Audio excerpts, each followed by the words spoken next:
रिंकू, हाँ जी। ये देख। आगे तो चले। सत श्री अकाल बीजी। सत श्री अकाल पुत्र। अब साफ दिखाई दे रहा है बीजी। बहुत साफ दिखाई दे रहा है। बीजी इतने टाइम बाद नए चश्मे बनवा ही लिए। किसी अपने ने पैसे भेजे और हर महीने पैसे भेजेंगे। वाह। ਬੋਨਾਂ ਤੇ ਟੂ ਟੂ ਹੋਊਗੀ ਤੁਹਾਡੇ 1 ਤਰੀਕ ਤੋਂ ਬਾਅਦ। ਇਹ ਤੁਹਾਡੇ ਪੈਸੇ ਨੇ, ਇਹਦੇ ਨਾਲ ਕੋਈ ਅਮੀਰ ਨਹੀਂ ਹੋ ਜਾਣਾ ਤੁਸੀਂ। ਮਾਵਾਂ ਭੈਣਾਂ ਨੂੰ ਸਤਿਕਾਰ ਦੇ ਕੇ ਮੈਨੂੰ ਖੁਸ਼ੀ ਮਿਲਦੀ ਹੈ ਇਸ ਗੱਲ ਦੀ। मुख्यमंत्री माँ बेटी सत्कार योजना, आपका अपना भगवंत मान। क्या रूस से तेल खरीदना भारत को महंगा पड़ सकता है? क्या अमेरिका अब भारत पर 100% टैरिफ लगाने की तैयारी कर रहा है?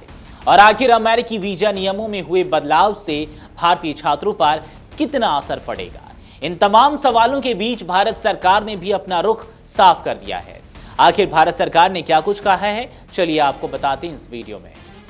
दरअसल रूस से कच्चा तेल खरीदने वाले देशों पर अमेरिका अब आर्थिक दबाव बढ़ाने की तैयारी में। अमेरिकी संसद में एक ऐसा विधेयक पेश किया गया है जिसके तहत रूस से बड़े पैमाने पर तेल खरीदने वाले देशों पर 100% तक टैरिफ लगाया जा सकता है। इस प्रभावित कानून की जद में भारत, चीन, स्लोवाकिया, हंगरी और अजरबैजान जैसे देश आ सकते हैं।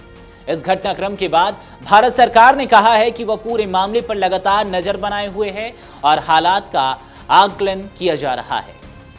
विदेश मंत्रालय की प्रवक्ता रणधीर जायसवाल ने साप्ताहिक प्रेस वार्ता में कहा कि सरकार को इस प्रस्तावित विधेयक की जानकारी है और उससे जुड़े सभी घटनाक्रमों पर करीबी नजर रखी जा रही है।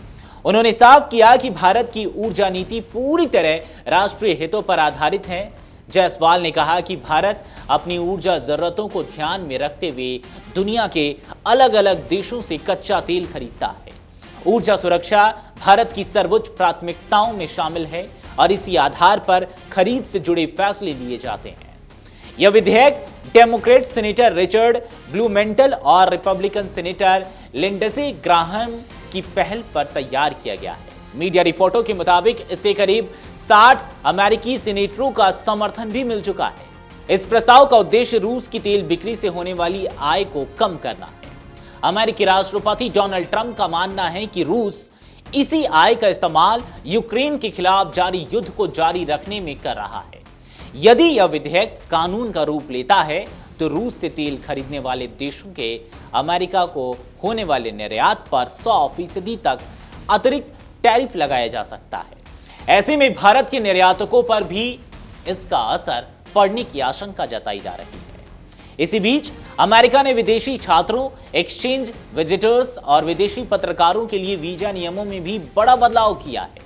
अब F यानी स्टूडेंट वीजा, J यानी कि एक्सचेंज विजिटर वीजा और I यानी कि विदेशी पत्रकार वीजा धारकों को पहले की तरह अनिश्चित अवधि तक अमेरिका में रहने की अनुमति नहीं मिलेगी। उनके ठहरने की अवधि अब तय कर दी जाएगी। इसके अलावा F वीजा पर पढ़ाई पूरी करने वाले छात्रों के लिए अमेरिका छोड़ने या किसी अन्य शिक्षण संस्थान में दाखिला लेने की समय सीमा भी घटा दी गई है।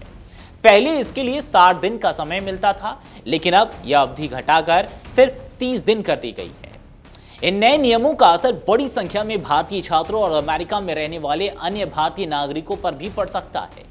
भारत सरकार ने कहा है कि वह अमेरिकी प्रशासन के साथ लगातार संपर्क में है और भारतीय छात्रों और यात्रियों को होने वाली व्यवहारिक परेशानियों को कम करने की कोशिश कर रही है। विदेश मंत्रालय ने यह भी स्पष्ट किया कि वीजा और आव्रजन नियम बनाना किसी भी देश का संप्रभु अधिकार है, लेकिन यदि इन नियमों से भारतीय नागरिकों को कोई कठिनाई होती है तो भारत सरकार उसे अमेरिकी अधिकारियों के समक्ष मजबूती से उठाती रहेगी। एक तरफ रूस से तेल खरीदने वाले देशों पर अमेरिकी टैरिफ का प्रस्ताव वैश्विक व्यापार और ऊर्जा बाजार में नई चिंता पैदा कर रहा है, तो दूसरी ओर वीजा नियमों में बदलाव से हजारों भारतीय छात्रों के सामने नई चुनौतियां खड़ी हो सकती हैं। अब सबकी नजर इस बात पर है कि अमेरिकी संसद में यह विधेयक आगे कितना बढ़ता है और भारत अपने आर्थिक व रणनीतिक हितों की रक्षा के लिए क्या कदम उठाता है। तो ये थी जानकारी विदेश मामलों से जुड़ी हुई। अगर आप ये वीडियो YouTube पर देख रहे हैं तो हमारे चैनल को सब्सक्राइब कर बेल आइकन दबाएं और Facebook पर देख रहे हैं तो हमारे पेज को लाइक करें।